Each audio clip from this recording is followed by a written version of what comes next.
If something happens in your life that seems very negative, ask yourself, did this thing bring me closer to Allah or drift me away from Allah? If it drifted you away from Allah, quickly come back, because that's how a punishment begins. Anything that drifts you away from Allah could be the beginning of a punishment. Even if it's your wealth. You suddenly got a job and you're earning 100K a month. 100K. How often? A month. You might think I'm talking about Zimbabwean dollars that have no value, right? We're talking about quid. 100K a month.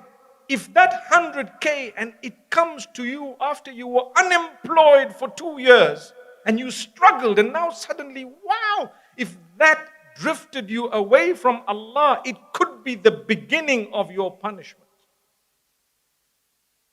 But if it brought you closer to Allah, you became humble, you respected others, you started treating people better. That's the favor of Allah. The same applies to something negative.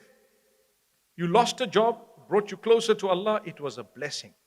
Hang on, Allah's got something big for you in store. So what do? I don't give up. I keep trying and I continue.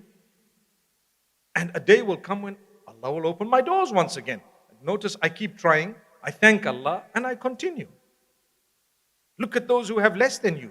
You lost a job, diagnosed something, a sickness, may Allah grant cure to all those who are sick and ill. Something happened, you lost a loved one, involved in an accident. So many negatives that could happen to a person. You know what? If they brought you closer to Allah an inch, wallahi, it's the mercy of Allah. Wallahi, it's the mercy of Allah. If it made you humble, if it made you think about your relationship with Allah, that's a good thing. Come on, it brought you close to Allah. It took one slap to bring you closer to Allah. That slap was worth it, man. A lot of us, my generation, are where we are in terms of our faith because we were slapped up when we were kids. But today we appreciate it. I wouldn't like to change a thing. In fact, if I had probably had 10 more whips, I might have been somewhere, perhaps in a higher place. Who knows? Allah make it easy. Don't worry, the young generation, these little boys are looking at me.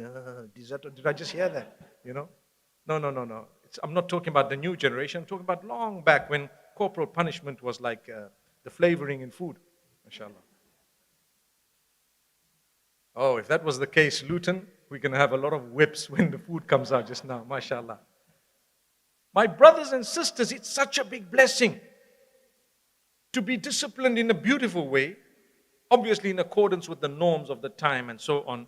May Allah subhanahu wa ta'ala grant us that goodness. So we must thank Allah. We must look at things in a positive light by the will of Allah.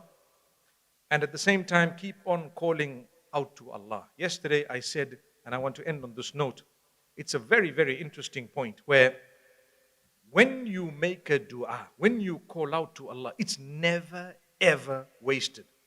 Never. Allah hears it, He heard it. He knows it before you've uttered it. He will give you whatever is best for you. He may give you what you want immediately, the way you want it, mashallah. If He knows it's not good for you at all, He will, out of His mercy and love for you, keep it away from you. So you cry for a while. After that, understand, Allah's closed the door. Move on.